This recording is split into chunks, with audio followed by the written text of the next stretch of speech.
งานเผยแผ่เป็นหัวใจสำคัญของพระพุทธศาสนาพระพุทธเจ้าอุบัติขึ้นมาบนเป้าหมายแห่งการเผยแผ่ความดีนำความดีไปแทรกไว้ในจุดที่มีความดีไม่มากค่อยๆเจือจางจน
ข่าวสารเพื่อการประชาสัมพันธ์ขอเชิญชวนผู้ใจบุญใจกุศลร่วมทำบุญทอดผ้าป่าสามัคคีประจำปีพุทธศักราช 2568 เพื่อบูรณะวิหารปูพื้นกระเบื้องไวนิลตารางเมตรละ 699 บาทจำนวน 150 ตารางเมตรทำโครงเหล็กป้องกันนกรอบวิหารราดพื้นเททรายล้างหน้าวิหารราวบันไดเหล็กสแตนเลสทาสีรอบวิหารเปลี่ยนระบบไฟฟ้าปรับปรุงทัศนียภาพวิหารบูรณะปฏิสังขรณ์ถาวรวัตถุภายในวัดทอดถวายณวัดดอนตันตำบลเหมืองแก้วอำเภอแม่ริมจังหวัดเชียงใหม่ตรงกับวันเสาร์ที่ 1 พฤศจิกายนพุทธศักราช 2568 ช่วงเช้า 9:39 นาทีเป็นต้นไปก็ขอเชิญชวนศรัทธานักศีลนักบุญทั้งหลายร่วมงานบุญทอดผ้าป่าสามัคคีครั้งนี้เพื่อบูรณะวิหารปูพื้นกระเบื้องไวนิลรวมไปถึงทำโครงเหล็กป้องกันนกรอบวิหารราดพื้นเททรายร้างหน้าวิหารราวบันไดเหล็กสแตนเลสทาสีรอบวิหารเปลี่ยนระบบไฟฟ้าปรับปรุงทัศนียภาพวิหารบูรณะปฏิสังขรณ์ถาวรวัตถุภายในวัดดอนตันตำบลเหมืองแก้วอำเภอแม่ริมจังหวัดเชียงใหม่เสาร์ที่ 1 พฤศจิกายน 2568 นี้เชิญท่านร่วมงานร่วมบุญร่วมบริจาคได้บุญได้กุศลโดยทั่วหน้ากัน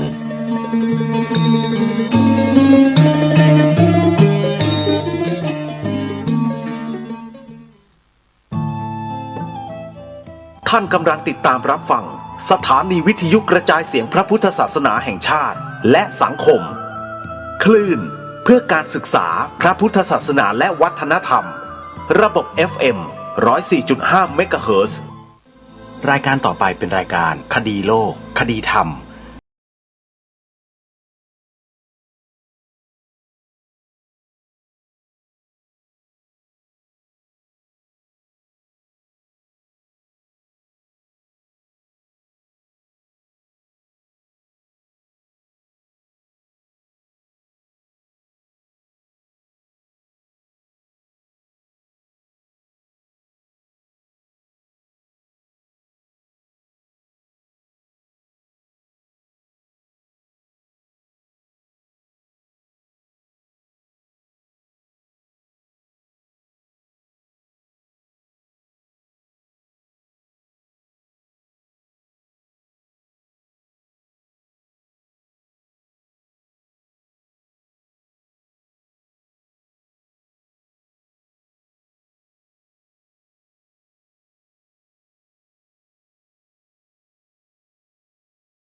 สาธุชนสามารถติดตามรับฟังรายการนี้ผ่านโทรศัพท์มือถือระบบ Android ของท่านได้ โดยการดาวน์โหลดแอปพลิเคชันที่ชื่อว่าวิทยุพุทธศาสนา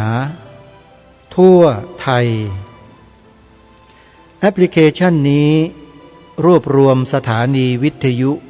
พระพุทธศาสนาแห่งชาติ48สถานีไว้ในที่เดียวกัน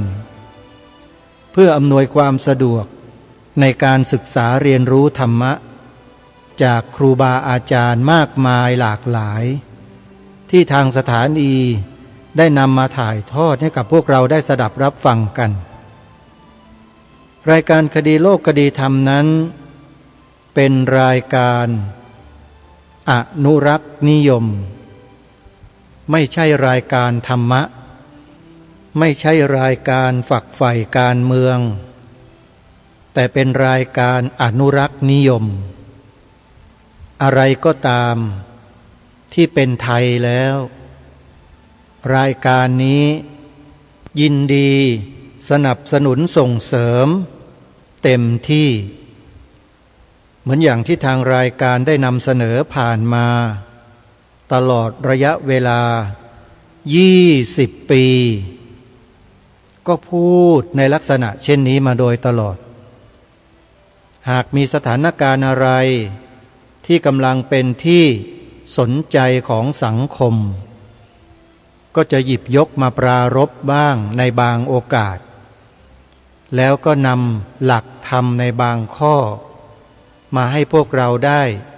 พิจารณาด้วยกันอย่างกรณีของพระสงฆ์กระทำความผิดจริงแล้วเนี่ยเป็นเรื่องของสงฆ์ไม่ใช่เรื่องของฆราวาสสงฆ์จัดการกันเองได้และพระสัมมาสัมพุทธเจ้าก็ทรงวางหลักการไว้เช่นนั้นด้วยไม่ให้ฆราวาสเข้ามายุ่งเกี่ยวนี่คือความจริงท่านผู้ฟังวินัยสงฆ์227ข้อเป็นเรื่องของพระภิกษุและเป็นเรื่องของหมู่สงฆ์ล้วนๆใครจะหยิบยกพระวินัย227ข้อใดข้อหนึ่งมากระทำการอะไรต่างๆกับพระสงฆ์ไม่ได้เพราะพระพุทธเจ้าไม่ได้ทรงมีพระบรมพุทธานุญาตไว้ฆราวาสจึงไม่เกี่ยว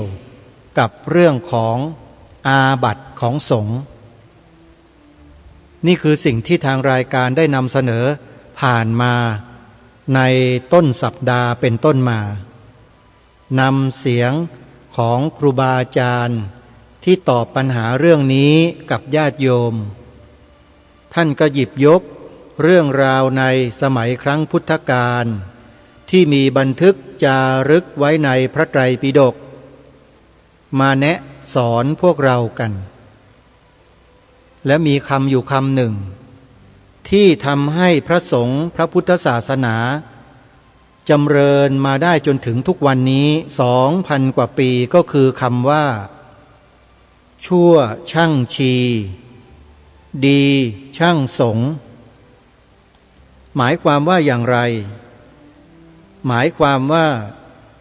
สงฆ์ชีท่านจะผิดท่านจะทำอะไรยังไงก็ตามสงฆ์ท่านจะจัดการของท่านกันเองฆราวาสอย่าเข้าไปยุ่งหลวงพ่อสุรชัยฉันทะสูโรเจ้าอาวาสวัดบวรพุทธาวาสตำบลบางนาอำเภอมหาราชจังหวัดพระนครศรีอยุธยาท่านได้ตอบคำถามและอธิบายให้กับพวกเราชาวพุทธได้ฟังกันไปแล้วยังไงฆราวาสก็ต้องอยู่ในหน้าที่ของฆราวาสจะมายุ่งเรื่องราวของสงฆ์ไม่ได้โดยเฉพาะเรื่องของพ ระวินัยอันนี้พระพุทธเจ้านี่ทรงจำกัดเอาไว้เลยไปดูในข้อพระวินัยได้แม้แต่พระสงฆ์บางรูปที่จะประจานพระที่ต้องอาบัติหนักพระพุทธเจ้าก็ปรับอาบัติพระที่วิจารณ์รูปนั้นทันทีเป็นทุลใจมีส่วนจะทำลายสงฆ์ด้วยนั่นนะโยมอย่าลืมนะพระภิกษุอย่างพวกอาตมาเนี่ยไม่ใช่โจรไม่ใช่ฆาตกรไม่ใช่ผู้ร้ายนะโยมต้องคำนึงถึงข้อนี้ด้วยพวกเราอาตมาไม่ใช่โจรไม่ใช่ผู้ร้ายไม่ใช่บุคคลอันตรายของสังคมเลยไม่ใช่เรื่องวินัยสงฆ์ก็คือเรื่องของสงฆ์เรื่องของพระตอนนี้เป็นยังไงบ้างล่ะทั้งผู้สื่อข่าวผู้อะไรต่างๆทั้งตำรวจทั้งเจ้าหน้าที่ออกมาทำอะไรกันตอนนี้เห็นหรือยังท่านผู้ฟังแล้วทำไปแล้วมันดีไหมทำให้จิตใจพี่น้องประชาชนเนี่ยเกิดการพองโตอยากจะทำบุญมีศรัทธาเพิ่มขึ้นไหมนี่ไงเพราะไม่เชื่อพระพุทธเจ้ามากระทำขัดต่อพระธรรมวินัยของพระพุทธเจ้ามันก็เลยเป็นแบบนี้แหละเห็นได้ยังท่านผู้ฟังนี่คือสิ่งที่มันเกิดขึ้นจริงๆและเป็นอยู่จริงๆและครูบาอาจารย์ท่านก็แนะแนวทางให้ความรู้แก่พวกเราทางรายการก็นำเสียงท่านมาเปิดออกอากาศให้เราได้รู้กันก็ขออนุโมทนาบุญกับญาติโยมหลายๆท่านที่เมื่อได้ฟังแล้วเนี่ยโยมยังคงมีศรัทธาที่มั่นคงต่อพระภิกษุอย่างพวกอาตมาทั้งหลายทั้งปวง300,000 กว่ารูปที่เหลืออยู่โยมไม่ด่าไม่ว่าไม่ตำหนิไม่ระแวงสงสัยทำบุญกันต่อไปอนุโมทนาบุญอย่างยิ่งนี่แหละเขาเรียกว่าชาวพุทธที่ดีต้องปฏิบัติอย่างนี้ญาติโยมขออนุโมทนาสาธุนะโยมนะทีนี้จะมาพูดถึงเนื้อหาที่นำเสนอไปตอนต้นเป็นบทเพลงที่แปลงจากบทเพลงของชาวบ้านนำดนตรีของเขามาแล้วก็แต่งเนื้อร้องที่เป็นเพลงธรรมะใส่เข้าไปญาติโยมฟังแล้วรู้สึกอย่างไรบ้างเพลงนี้มีชื่อว่ามีธรรมนำใจอาตมาภาพคิดว่านำมาเปิดเหมาะกับสถานการณ์ตอนนี้เหลือเกินเหมาะมากๆเลยโยมนะเนื้อเพลงนั้นญาติโยมลองกลับไปฟังดูไปเปิดใน YouTube ช่องวัดฝายหินไปเปิดย้อนฟังดูนะเป็นรายการของวันที่23 กรกฎาคมพระพุทธศักราช 2568 จำวันไว้23 กรกฎาคม 68ไปเปิดฟังเพลงนี้ดูและอีกไม่นานอาตมาภาพจะตัดต่อมิวสิกอันนี้เผยแพร่ใน YouTube จะนำภาพบรรยากาศการทำบุญทำกุศลเนี่ยมาตัดต่อเป็นมิวสิกวิดีโอเพลงเหล่านี้แล้วก็จะโพสต์ให้ญาติโยมได้ชมได้ดูกันรออีกนิดหนึ่งนะญาติโยมนะ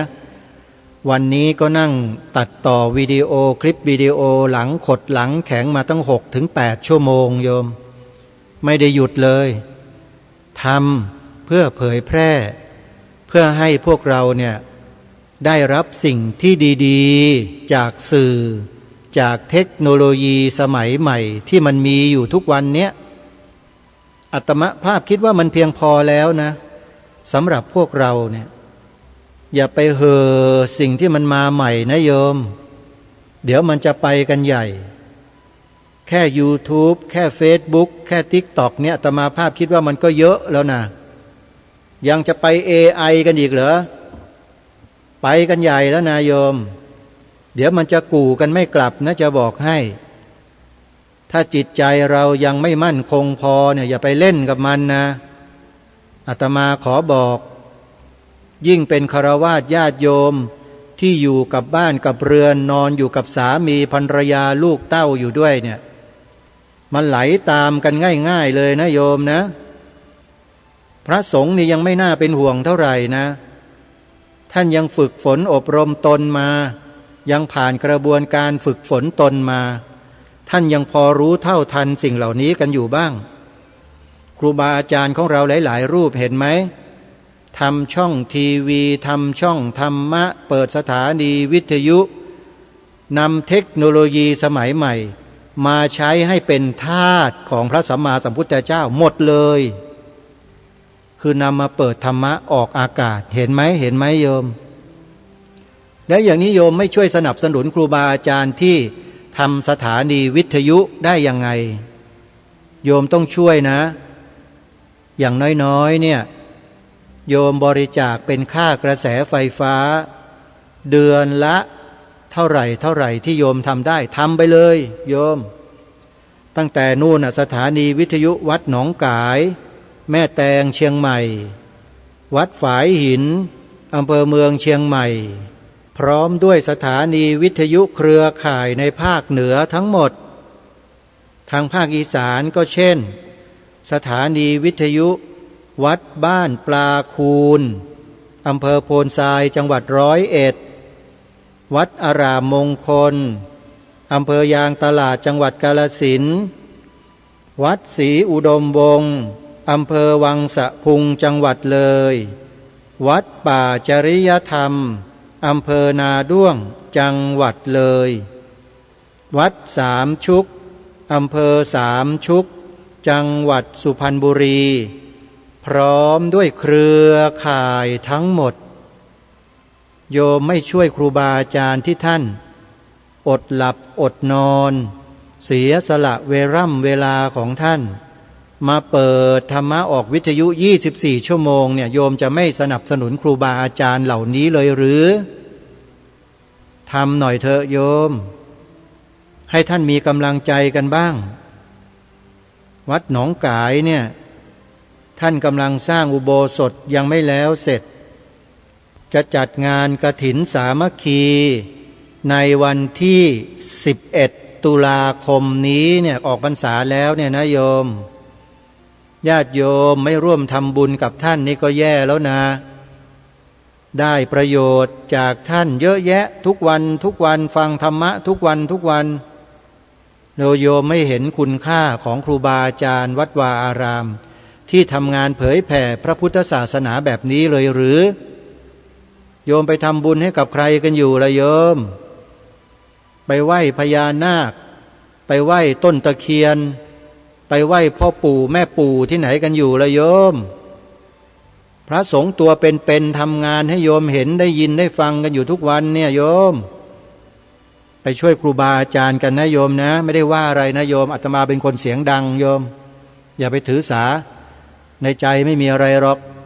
มีแต่เป็นห่วงพวกเราชาวพุทธกันทุกคนนั่นแหละถ้าเราดูข่าวดูคราวสื่อแมลงวัน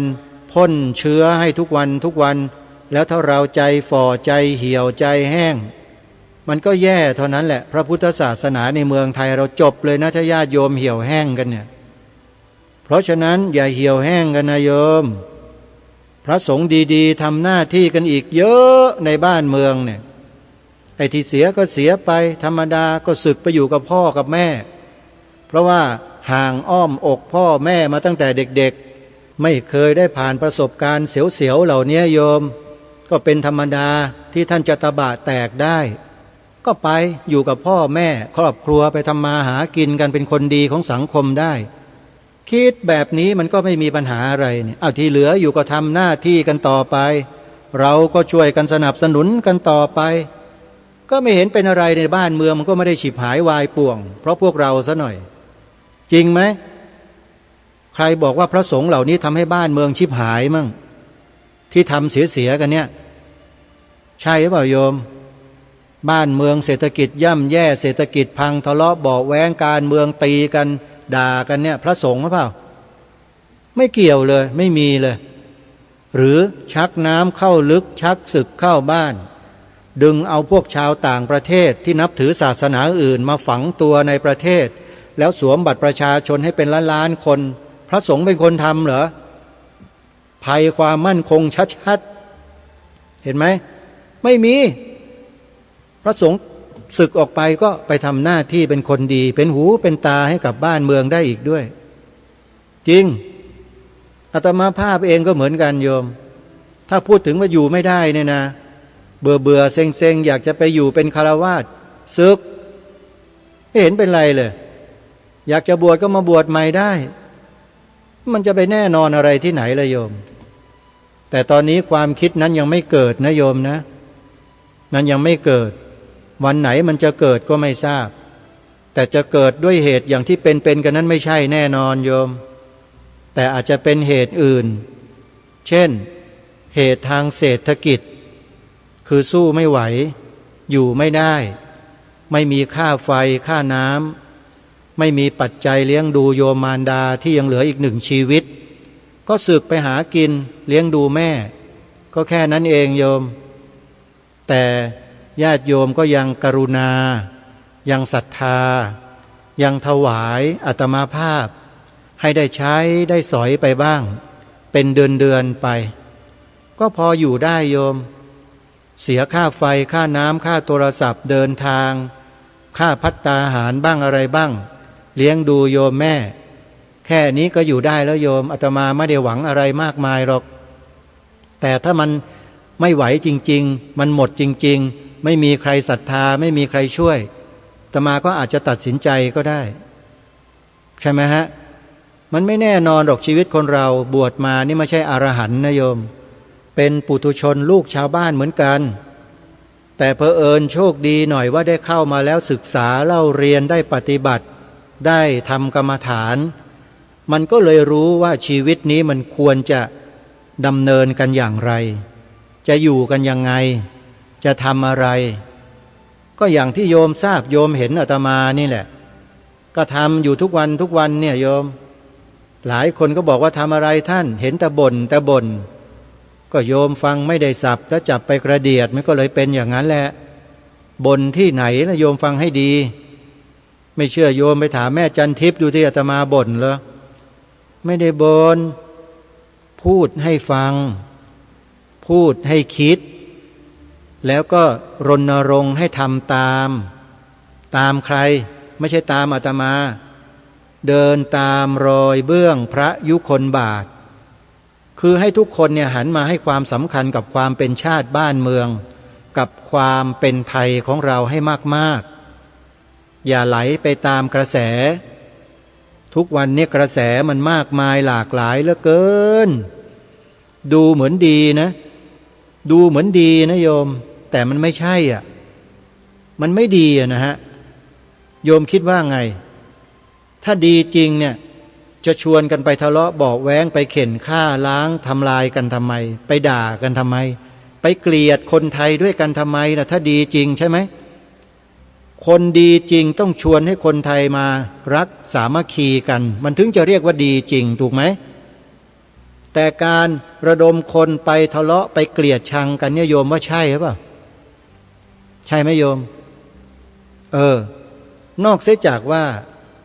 คนนั้นเนี่ยทำลายชาติบ้านเมืองจริงๆไม่เคยทำประโยชน์ให้อะไรให้กับชาติบ้านเมืองเลยอย่างเนี้ยโอเคไอ้อย่างนั้นสมควรแล้วมีไหมล่ะมีจริงไหมใช่ไหมแน่ใจหรือเปล่ามั่นใจแค่ไหนอันเนี้ยเราต้องศึกษาให้ดีก่อนพิจารณาให้ถ่องแท้เสียก่อนญาติโยมพระพุทธเจ้าก็สอนพวกเราไว้10 ข้อเกสะปุตตะสูตรหรือที่ชาวบ้านทั่วๆไปพวกเรารู้กันก็คือกาลามสูตรนั่นแหละจริงๆชื่อพระสูตรเขาที่ถูกต้องคือเกสะปุตตะสูตรญาติโยมพระพุทธเจ้าตรัสสอนเลยนะชาวกาลามโคตรนะฮะตรัสสอนเรื่องความเชื่อพระพุทธเจ้าไม่ได้ทรงสั่งห้ามไม่ให้เชื่อไม่ใช่ไม่ให้เชื่อนะโยมพระพุทธเจ้าตรัสว่าอย่าเพิ่งปลงใจเชื่อคืออย่างเพิ่งเชื่อพูดง่ายๆ แต่ให้พิจารณาให้ถ่องแท้เสียก่อนดูผลที่เกิดขึ้นจากการกระทำคำพูดของคนคนนั้นดูสิถ้าเรานำมาปฏิบัติตามเขาแล้วเนี่ยมันเป็นประโยชน์หรือเป็นโทษถ้าปฏิบัติไปแล้วมันเป็นประโยชน์เราจึงเชื่อแต่ถ้าปฏิบัติตามไปแล้วมันเป็นโทษเราก็อย่าไปเชื่อนี่คือสิ่งที่พระสัมมาสัมพุทธเจ้าตรัสสอนในด้านของความเชื่อเพราะฉะนั้นอะไรบรรดาในโลกนี้ไม่ว่าจะเป็นเสียงเป็นรูปเป็นกลิ่นเป็นรสเป็นสัมผัสเป็นมโนความนึกคิดแม้แต่ในใจเราเองก็ตามอย่าเพิ่งเชื่อ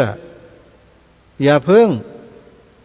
ให้ทำไปพิจารณาไปดูไปศึกษาไปเรียนรู้ไปประสบการณ์ไปแล้วเราจะทราบชัดเองสักวันหนึ่งอย่าเพิ่งตัดสินใจอะไรง่ายๆอาตมาภาพเองตลอดระยะเวลาของการอุปสมบทและบวชมาเนี่ยโยมไม่เคยปลงใจเชื่ออะไรใครง่ายๆเลยแต่เชื่อมั่นในผลที่เกิดขึ้นเรียกว่าพิสูจน์ทราบจนถึงที่สุดแล้วนั่นแหละจึงเชื่อไม่ว่าจะเป็นเรื่องเศรษฐกิจการเมืองสังคมศาสนาเรื่องปรัชญาเรื่องวิทยาศาสตร์เรื่องไสยศาสตร์เรื่องมนุษย์ต่างดาวเรื่องอะไรก็แล้วแต่ศึกษาหมดศึกษาทุกอย่างแต่ยังไม่เชื่อเมื่อไรที่พบเห็นสัมผัสรู้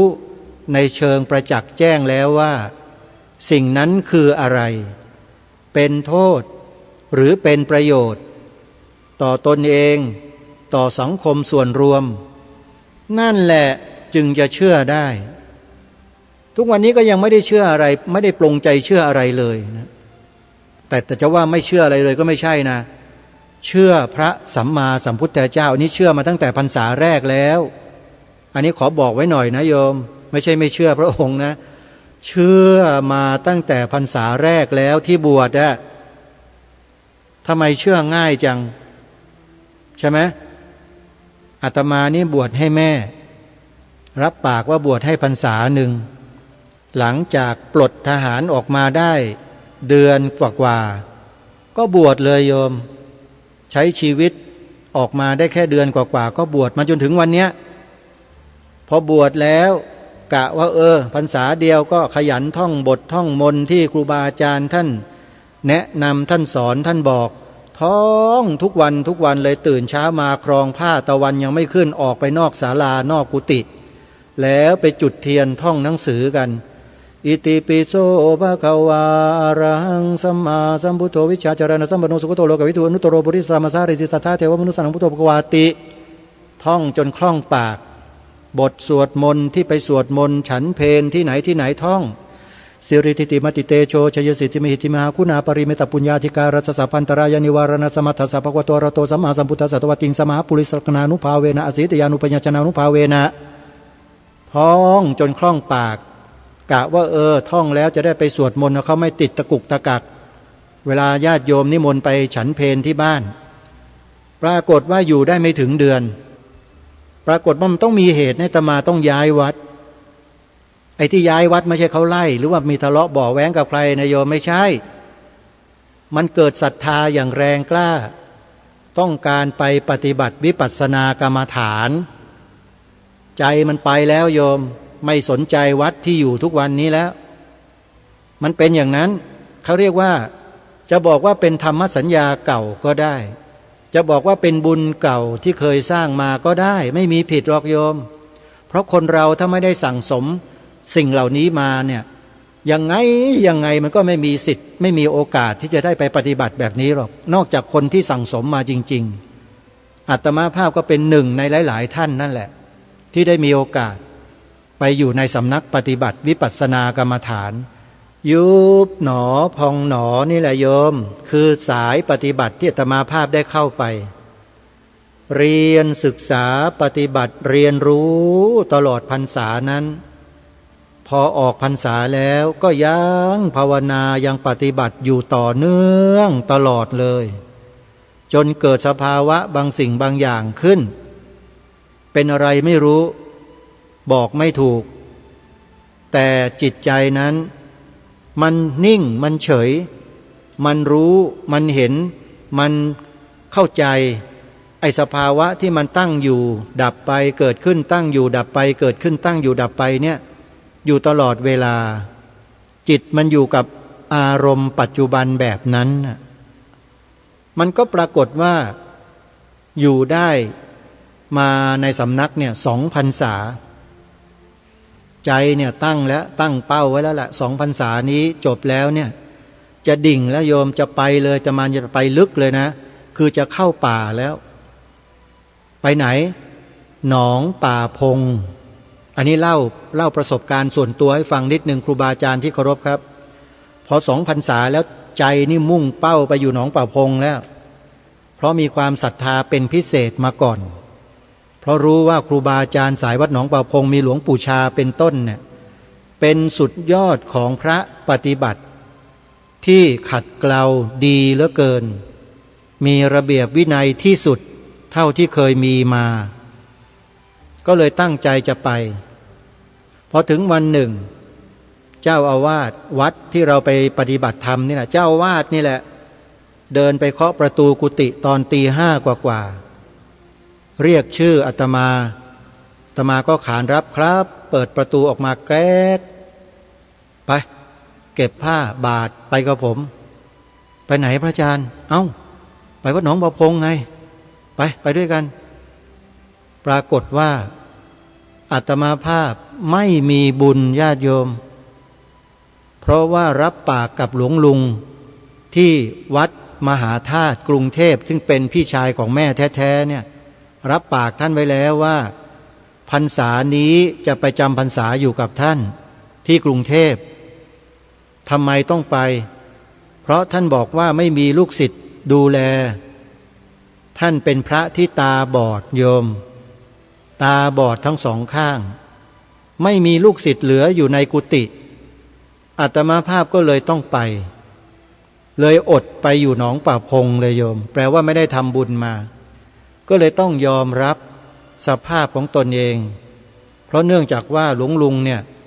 เป็นผู้มีบุญคุณต่ออาตมาภาพแล้วก็ครอบครัวของพ่อแม่เนี่ยอย่างมากคอยให้การช่วยเหลืออุปถัมภ์อะไรต่างๆมาโดยตลอดอาตมาภาพสมัยที่เรียนชั้นประถมก็มาอาศัยอยู่ก้นกุฏิของท่านอยู่นี่แหละจนกระทั่งเรียนจบมาอยู่เป็นเด็กวัดเด็กอะไรอยู่กับท่านอาศัยข้าวก้นบาทท่านกินทุกวันอาศัยอยู่หลับนอนกับท่านก็เลยปฏิเสธไม่ได้ก็เลยต้องย้ายเข้ามาในกรุงเทพในปีพระพุทธศักราช2536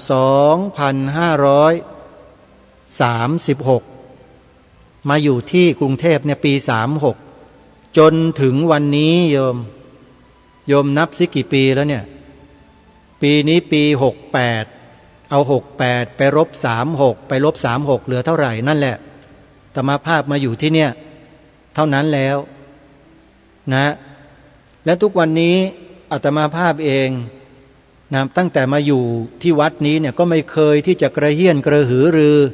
อยากได้อยากดีอยากมีอยากเป็นไม่ต้องการอะไรเลยคือมาแล้วมาอยู่ก็ต้องทำหน้าที่การงานช่วยเหลือวัดวาอารามทำวัดสวดมนต์เช้าเย็นปกติดูแลหลวงลุงเราถึงเวลาก็ไปศึกษาเล่าเรียนพระปริยัติธรรมทั้งแผนกธรรมแผนกบาลีแผนกอภิธรรมวันหนึ่งเรียนมัน3 โรงเรียนเลยโยมเรียนจริงๆแต่ปรากฏว่าเรียนไปเรียนมาจบแค่2 โรงเรียนคืออภิธรรมกับนักธรรมเท่านั้นส่วนพระบาลีนี่ไม่ได้เรื่องเลยโยมสอบไม่ผ่านก็เลยเลิกเรียนก็เลยหันไปเรียนอีกแผนกหนึ่งคือบาลีใหญ่เรียนบาลีใหญ่เนี่ยไม่ต้องไปสอบไม่ต้องไปแข่งกับใครเรียนเพื่อนำความรู้มาใช้ประโยชน์ก็ได้ความรู้จากบาลีใหญ่เนี่ยไม่น้อยเลยท่องสูตรกันตะพึดตะพือเลยโยมเคยเห็น พระเนนท่องสูตรกัจจายนะไม่โยมเดี๋ยวจะท่องให้ฟังสักช่วงหนึ่งเดี๋ยวจะลองท่องให้ฟังสักช่วงหนึ่งโยมไม่รู้ว่าจำได้หรือเปล่านะเพราะว่าเรื้อมานานตั้ง20 กว่าปีแล้วโยมสูตรแรกของกัจจายนะสูตรปทะรูปสิทธิเนี่ยเขามีสูตรทำตัวที่นักเรียนบาลีใหญ่จะต้องท่องกันให้ได้ให้คล่องอัตโถอักขรสัญญาโตอัคราปาทโยเอกจตาลีสังตัตโถทันตาสราอัฏฐะละหูมัตตาตโยรัสสาเอนเยทีคาเสสาพยัญชนาวัคคาปัญจโสมันตาอังอิตินิคาหิตังปรสมัญญาปโยเคปุพพมะโทถิตามัสรังสเรนะวิโยชเยอันนี้เป็นกันแรกเป็นการย่อวิธีการทำตัวของกัจจายนะสูตรซึ่งจะต้องศึกษาปทะรูปสิทธิคือการทำตัวของศัพท์ต่างๆให้คล่องแคล่วให้เข้าใจก็แปลว่ายังพอจำได้อยู่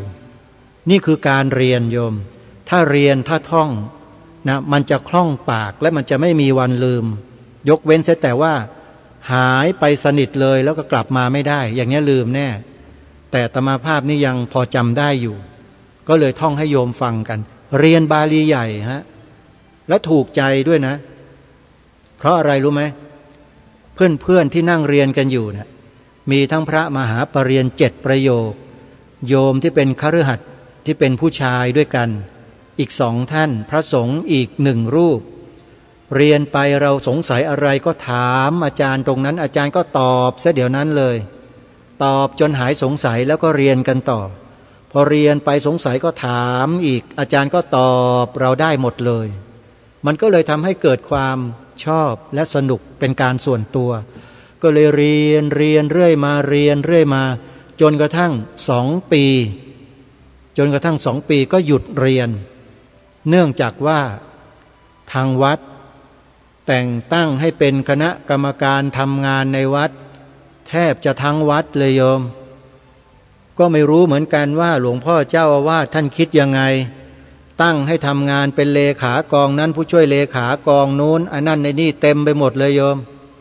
ก็เลยไม่มีเวลาที่จะมาท่องมาบ่นมาศึกษาเล่าเรียนกับครูบาอาจารย์บุญก็หมดอีก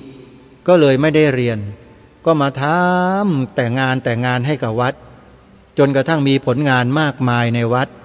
ซึ่งสามารถที่จะมาชี้บอกญาติโยมได้เลยว่าผลงานในวัดเนี่ยมีอะไรบ้างที่อาตมาภาพได้ทำไว้นะฮะจากนั้นก็ชีวิตผกผันสิโยมพอหมดหน้าที่ในวัดชีวิตมันก็ไปนู่นไปอยู่ทางสื่อสารมวลชนทางพระพุทธศาสนาเลยไปเป็นพิธีกรรายการโทรทัศน์ได้ยังไงก็ไม่รู้ตะพัดตะผูไปเป็นกับเขาจนได้แล้วเป็นนานซะด้วยนะตั้งแต่ปีพระพุทธศักราช 2553 มาจนถึงปีพระพุทธศักราช 2566-67 แล้วก็หยุดมาถึงวันนี้นะเนี่ยมันก็เป็นอย่างนี้โยมชีวิตคนเราไม่มีอะไรที่แน่นอนตำแหน่งหน้าที่การงานยศถาบรรดาศักดิ์แม้แต่สถานะที่เราเป็นอยู่ที่อาตมาเป็นอยู่นี่ก็เหมือนกันไม่แน่นอนนะจะลาสิกขาเมื่อไรก็ไม่รู้หรือจะอยู่ต่อไปก็ไม่ทราบแต่เมื่อยังอยู่ก็ทำหน้าที่ของความเป็นผู้ที่ยังอยู่ตรงนี้ต่อไปแต่เมื่อออกไป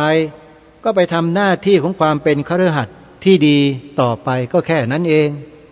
ก็จะไปเสียอกเสียใจจะไปหวั่นไหวอะไรกันมากมายนักโยมอาตมาภาพก็เป็นลูกชาวบ้านตาสีตาสายายมียามาบวชนั่นแหละไม่ได้มาจากสวรรค์ที่ไหนซะหน่อยโยมเวลามองพระเนี่ยโยมอย่ามองให้มันสูงมากนักนะโยมนะพระนี่ก็เป็นลูกชาวบ้านทั้งนั้นเลยมาบวชกันเนี่ยที่มาอยู่กันได้เนี่ยก็เพราะสงสารญาติโยมกลัวญาติโยมไม่มีที่พึ่งเพราะการบวชเนี่ยมันสามารถเป็นที่พึ่งของญาติโยมได้ถึงแม้ว่าจะเป็นที่พึ่งไม่ถาวรก็ตามแต่ก็มาเป็นที่พึ่งให้โยมได้ในบางโอกาสบางเวลาอย่างเช่นอย่างอาตมาภาพเนี่ย มาเป็นที่พึ่งให้ญาติโยมเล็กๆน้อยๆเวลามาจัดรายการคดีโลกคดีธรรมให้โยมฟังอยู่นี่ใช่ไหมเป็นที่พึ่งเล็กๆน้อยๆเท่านั้นเองโยมไม่ได้เป็นที่พึ่งอันถาวรนะเป็นบางโอกาสบางช่วงเท่านั้นเองที่เหลือโยมก็ต้องไปสร้างที่พึ่งให้กับตนเองสิโยมพระพุทธเจ้าสอนเรื่องที่พึ่งเอาไว้แล้วโยมเคยฟังไหมอัตตาหิอัตโนนาโถเราเคยได้ยินแค่นี้ใช่ไหมแต่พระคาถาเนี้ยมีอีกฟังให้จบนะอัตตาหิอัตโนนาโถโกหินาโถปโรสิยาอัตตนาหิสุทันเตนะนาถังละพติทุลละพังแปลความว่าตนแลเป็นที่พึ่งของตน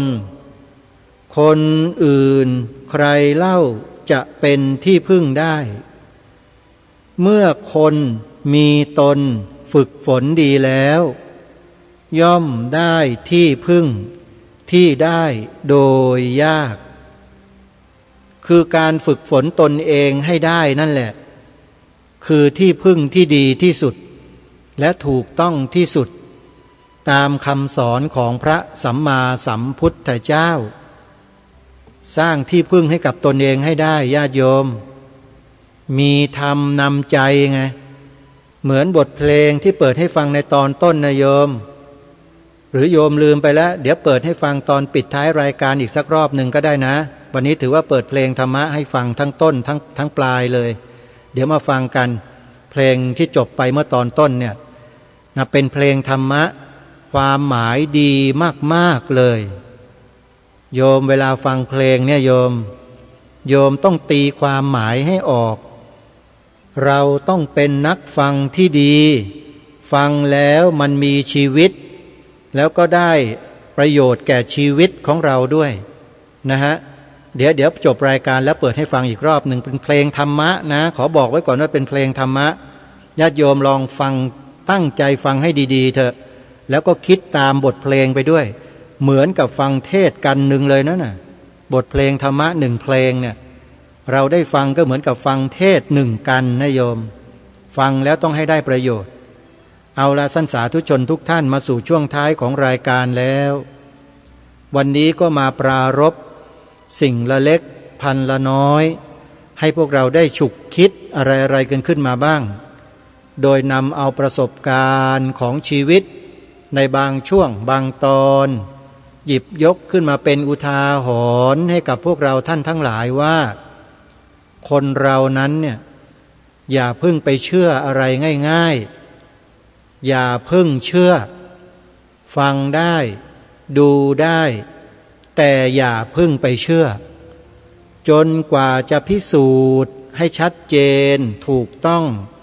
และเป็นประโยชน์หรือเป็นโทษเราจึงตัดสินใจเชื่อและไม่เชื่ออาตมาภาพก็เหมือนกันชีวิตนี้ไม่เคยหลงเชื่ออะไรง่ายๆนอกจากพระสัมมาสัมพุทธเจ้าเป็นหนึ่งเดียวอันนี้เชื่อทุกอย่างถ้าไม่เชื่อพระพุทธองค์อาตมาภาพและพระสงฆ์300,000 กว่ารูปคงอยู่มาถึงวันนี้กันไม่ได้หรอกโยมญาติโยมก็เหมือนกันถ้าญาติโยมไม่เชื่อพระสัมมาสัมพุทธเจ้าโยมก็จะอยู่ทำบุญให้กับพระพุทธศาสนาพระสงฆ์สามเณรแม่ชีมาถึงวันนี้ไม่ได้เหมือนกันโยมก็ต้องมีอันต้องเลิกไม่ทำล้มเลิกไม่ศรัทธาเลิกนับถือใช่ไหมแต่โยมไม่ได้เป็นอย่างนั้นไงแปลว่าโยมยังมีบุญอยู่จึงต้องทำบุญกับพระสงฆ์สามเณรแม่ชีกับพระพุทธศาสนานี้ต่อไปนี่ถือว่าเป็นผู้ที่โชคดีมากที่เป็นคนไม่หมดบุญมีภาษิตของผู้รู้ท่านหนึ่งท่านบอกเอาไว้ว่าทำบุญจนหมดตัวดีกว่าทำตัวให้หมดบุญโยมไปคิดเอานะว่าเป็นอย่างนั้นหรือไม่ถ้าไม่เป็นจงภาคภูมิใจตนเองเถอะว่า เรายังเป็นคนมีบุญจึงทำบุญได้ถึงวันนี้แล้วก็ขอให้เราได้ทำบุญได้กันต่อไปนะโยมนะเอาละวันนี้เวลาของรายการหมดลงแล้วอาตมาภาพต้องขอสมมุติยุติรายการไว้แต่เพียงเท่านี้พบกับรายการได้ใหม่ในวันต่อไปขอความสุขความสวัสดีในธรรมแห่งองค์สมเด็จพระบรมศาสดาสัมมาสัมพุทธเจ้า